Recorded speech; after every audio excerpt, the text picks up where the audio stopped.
বলক আজি আপোনালোকক দেখুৱাওঁ আমি দিৱালীত কি কৰিছোঁ যিহেতু আমি ঘৰৰ পৰা বহুত দূৰত থাকোঁ আৰু আমি য'ত থাকোঁ এতিয়া আমাৰ সোসাইটিত সবখিনি বস্তু ইমান ধুনীয়াকৈ এৰেঞ্জমেণ্ট কৰে প্লাছ সব ফেষ্টিভেলে ইমান ধুনীয়াকৈ সেলিব্ৰেট কৰা হয় যদিও আমি দূৰত আছোঁ মানে এনেকুৱা নালাগে যে আমি দূৰত আছোঁ আৰু আমি ক'তো যাব নালাগে সব আমাৰ ভিতৰতে মানে ইমান ধুনীয়াকৈ সেলিব্ৰেট কৰা হয় সব বস্তুৱে ইমান ভাল লাগে নহয়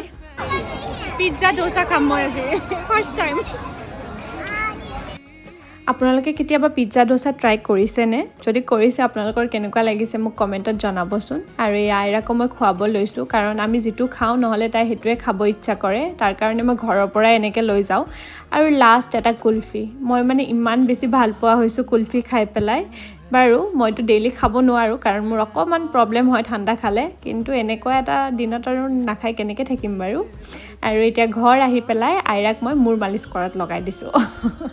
এনেকৈ মালিচ কৰে কৰা